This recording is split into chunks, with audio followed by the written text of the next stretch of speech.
तुमको एक चिट्ठी मैं लिख रहा हूँ, चिट्ठी का फौरन जवाब चाहिए।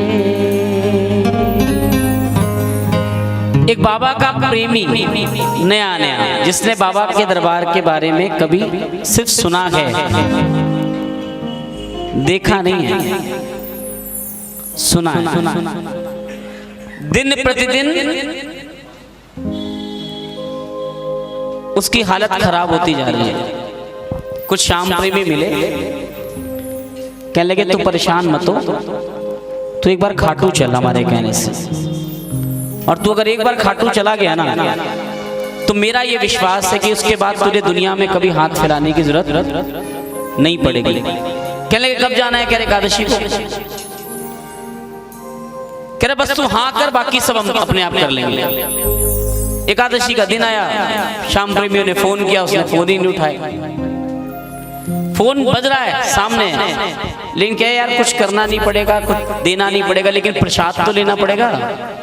अब मेरे पास तो उसके भी पैसे नहीं हैं, उस तक के तो पैसे हों। पहली एकादशी निकल गई, फोन नहीं उठाया, वो लोग चले गए। दूसरी निकल गई, तीसरी में पकड़े, तेरे को आया नहीं तू। बस उसने ऐसे बात टाल दी कि कोई बात नहीं, बिजी था, ये था वो था। एक दिन रात को अपने कमरे में बैठा हुआ अकेला शाम, कहेगा महाराज ये क्या चक्कर है, जिनकी टिकटें नहीं बनी होती उनको भी ले जाते हो आप, तो जिनका कोई प्लान नहीं होता उनको भी ले जाते हो। टिकट रामलाल किए जा रहा है, श्यामलाल कुछ पता ही नहीं है। लेकिन मैं तो आपको 3 महीने से निवेदन कर रहा हूं, मुझे बुला लो, मुझे बुला लो, मुझे बुला लो, मुझे नहीं बुला रहे हो। उसने एक बड़ा सरल सा तरीका ढूंढा, एक पेन कॉपी ली और भगवान के नाम एक चिट्ठी लिखने लगा। और चिट्ठी में क्या लिख रहा है सुनिए।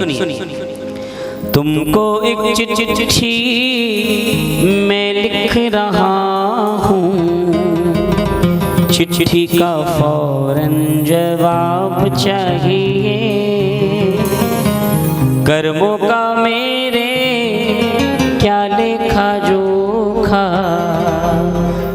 अच्छे बुरे का हिसाब हो, अच्छे बुरे का। आइए सुनिए क्या चिट्ठी लिख रहा है वो भगवान के लिए।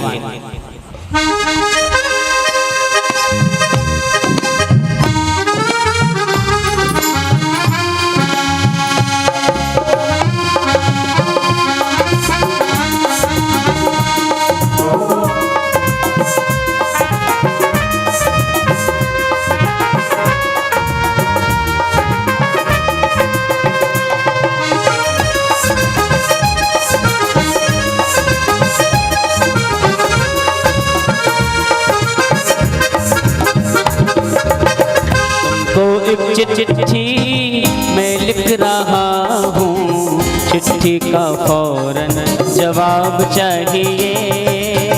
तुमको चिट्ठी मैं लिख रहा हूँ, चिट्ठी का फौरन जवाब चाहिए।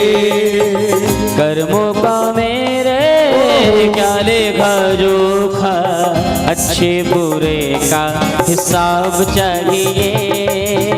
कर्मों का मेरे क्या लेखा जोखा, अच्छे बुरे का हिसाब चाहिए।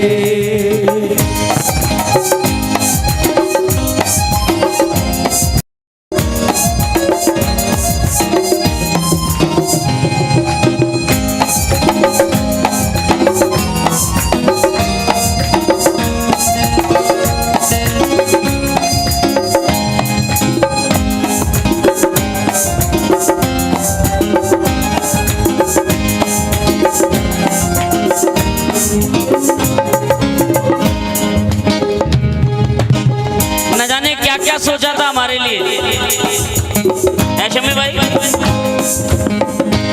क्या क्या सपने देखे थे माँ बाप ने। हम ये करेंगे, हम वो करेंगे, हम ऐसा करेंगे, हम वैसा करेंगे। लेकिन क्या हुआ? पापा कहते थे बड़ा नाम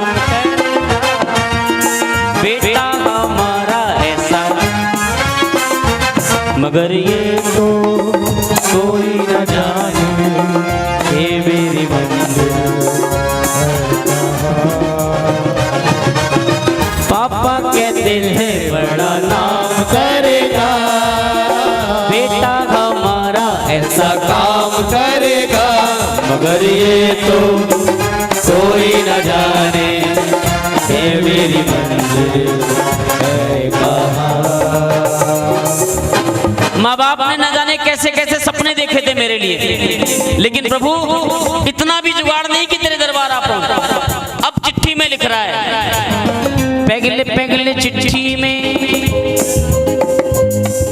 चिट्ठी लिखी है। तुम्हारे टाइम पे काहे की चिट्ठी है, तुम तो मेल वाले हो, ये तो व्हाट्सएप वाले, फेसबुक वाले। बाबूजी ने लिखी होगी, बड़े पापा ने लिखी है ना? मम्मी को लिखी थी कभी? कह रहे हाँ लिखी थी, ताली बजाओ। अब सुनो क्या होता है। पहले पहले चिट्ठी में प्रणाम लिखा है, चिट्ठी में प्रणाम लिखा है। सबसे पहले प्रणाम, बात जरूरी है जो काम लिखा है, बात जरूरी है जो काम लिखा है। ए, सुन रहे हो बल्लर के पापा? सुन रहे हैं। देखो बाकी तो सब ठीक है, लेकिन भैंसिया भी आ गई है, बाकी सब ठीक है। ताली बजाओ। क्यों भैया? यही तो लिखते हैं सबसे पहले प्रणाम। पहले पहले चिट्ठी में प्रणाम लिखा है, पहले पहले चिट्ठी में प्रणाम लिखा है, बात जरूरी है जो काम लिखा है, बात जरूरी है जो काम लिखा है। बाकी सब तो ठीक है, लेकिन इस साल धान लगवाना है तो उसका पैसा भेज देना। ऐसी लिखी जाती है ना बाबूजी? बाकी सब ठीक है, लेकिन वो मड़ैया छवानी है तो खपड़ा उपड़ा लगेगा तो उसका पैसा भेज देना। तो पहले प्रणाम। अब सुनो मेरा काम क्या गए, कब तक गरीबी के दिन में काटूं, कब तक गरीबी के दिन में काटूं। अब तो रही सो सरुआब चाहिए, कब तक गरीबी के दिन में काटूं। अब तो रही सो सरुआब चाहिए। आगे सुनेंगे क्या क्या लिखा चिट्ठी में, तो खड़े करो हाथ से देखो। 1 2 3 4।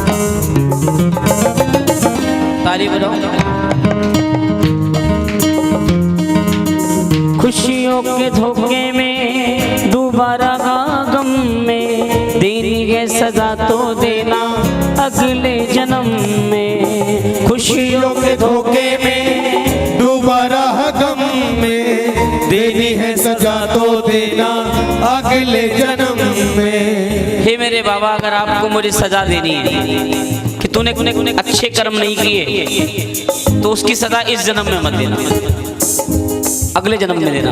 क्यों? क्योंकि इंसान दो ही सूरतों में गलत काम करता है। एक तो बहुत खुश होता है, तब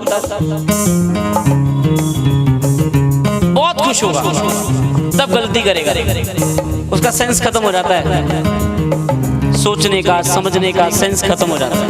वो करता जाता है, कुछ मिलता नहीं। पहला जब बहुत खुश होता है।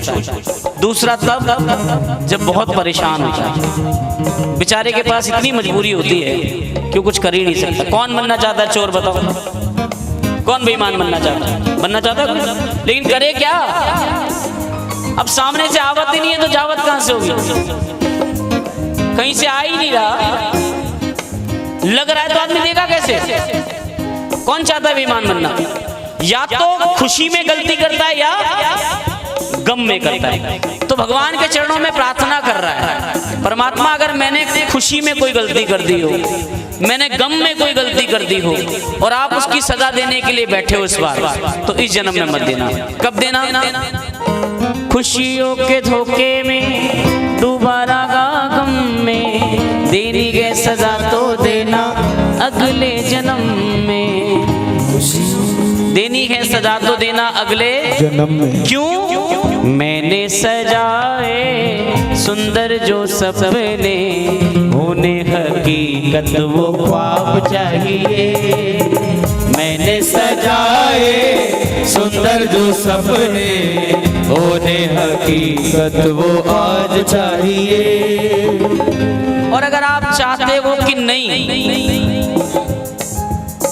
सजा तो मिलेगी, जो किया है उसकी सजा मिलेगी, तो सुनो मेरी बात।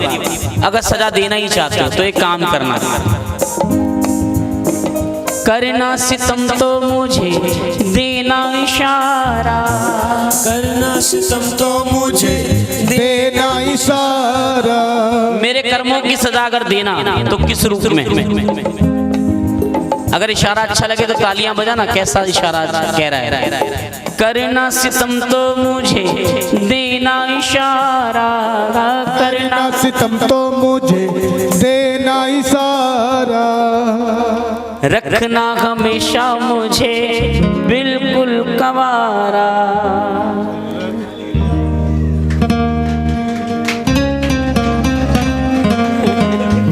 अच्छा, समझ में आई आपको ये बात? पापा कहते ना, जहां ना पहुंचे रवि वहां पहुंचे कवि। कवि अपनी कल्पना से 7 समंदर पार भी जा सकता है। वो आप समझ ही नहीं सकते उसने क्या मांगा भगवान से। अच्छा, एक बात बताइए, कर्म मेरे खराब, सजा किसको मिलनी चाहिए? मुझे। मेरे कर्मों की सजा अगर मेरे बच्चों को मिले तो? आपका बच्चा आंखों से देख नहीं सकता है, कान से सुन नहीं सकता है, मुंह से बोल नहीं सकता, हाथ नहीं है, पैर नहीं है, मेंटली डिस्टर्ब है, और इतना कुछ ना होने के बाद भी अगर मान लो नालायक है, जब उस बच्चे को देखोगे तब मन कोसेगा। कौन से कर्म किए थे बताओ जो ऐसी संतान नहीं है? वो अपाहिज कौन होगा? आप होगे, आपका बच्चा? आप होंगे अपाहिज। आपका बच्चा देख नहीं सकता, सुन नहीं सकता, बैठ, आपका मन हमेशा परेशान रहेगा, ऐसे कौन से कर्म किए तो जो ये मिल गए। तो परमात्मा, मेरे कर्मों की सजा मुझे देना, मेरे बच्चों को नहीं देना। ऐसी प्रार्थना उसने पहले ही कर ली। करना सितम तो मुझे देना इशारा, रखना हमेशा मुझे बिल्कुल कंवारा।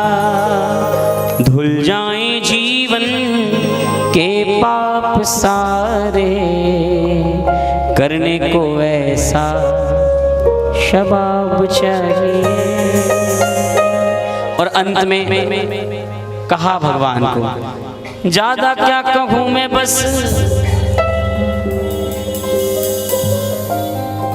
ज्यादा क्या कहूं मैं, बस मेरा समझो इशारा। ज्यादा क्या कहूं मैं, बस समझो इशारा। आखिर में लिखा प्रभु सेवक तुम्हारा, आखिर में लिखा प्रभु सेवक तुम्हारा। खाटू का इसमें लिखा पता है, तुम तक पहुंचनी। आइए एक भजन और उसके बाद प्रेम से बोले सांचे दरबार की।